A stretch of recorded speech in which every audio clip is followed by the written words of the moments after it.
one, of course, you might have guessed this, is calorie consideration. Lots of new vegans, especially and plant-based dieters, seem to be under the impression that calories aren't all that important.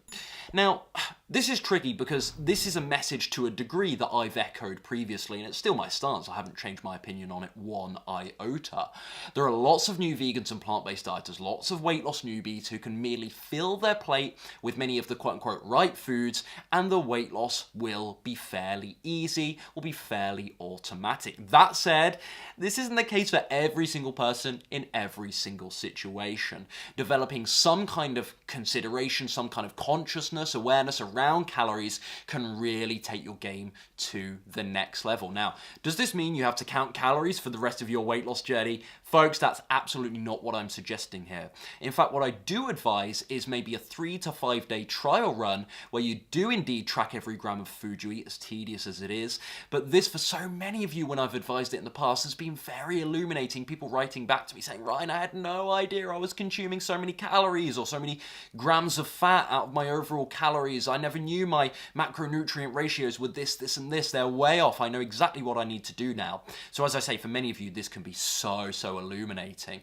And then from this 3 to 5 day trial run, perhaps there are changes you make going forward with some concept of calorie density, but not needing to weigh out every gram of food you eat or anything that would drive one neurotic by any means. This can take your game to the next level. Do not deny that calories matter. I'll say it very clearly for those folks that haven't realized this.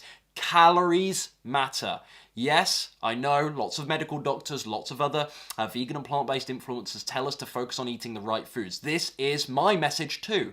However, that doesn't mean that calories don't matter, okay? The two things can absolutely coexist, and they most certainly do. 26 to 27% of my fellow Brits, 26 to 27% of my fellow Brits were classed as obese. That's not overweight, folks. That's just clinically obese. Those who are overweight and above, men, according to gov.uk, men, 7 out of 10.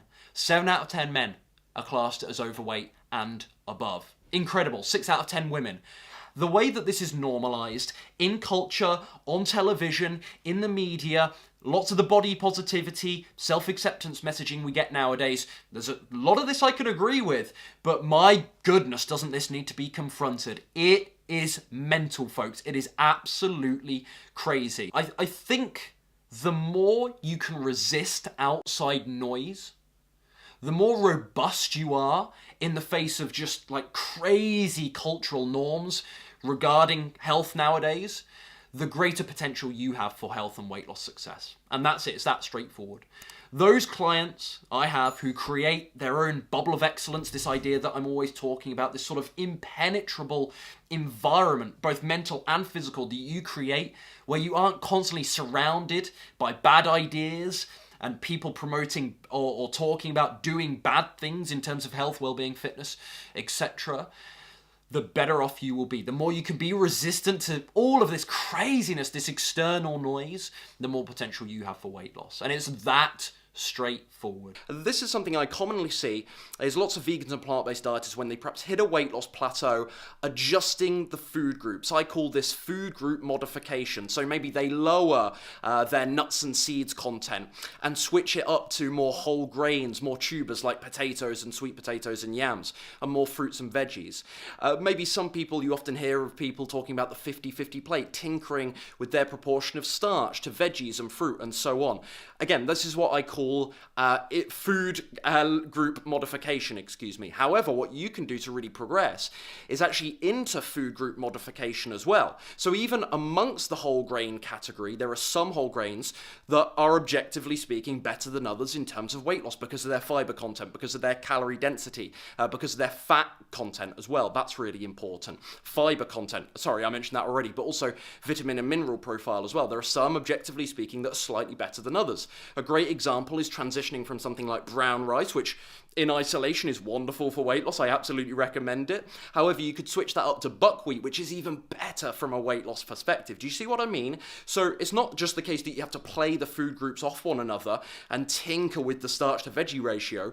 You can also actually change what the type of starch is. You can even change what the whole grain is, what the tuber is, so on and so forth. So it's worth you perhaps looking at things like calorie density charts, fiber content of certain foods in certain food groups.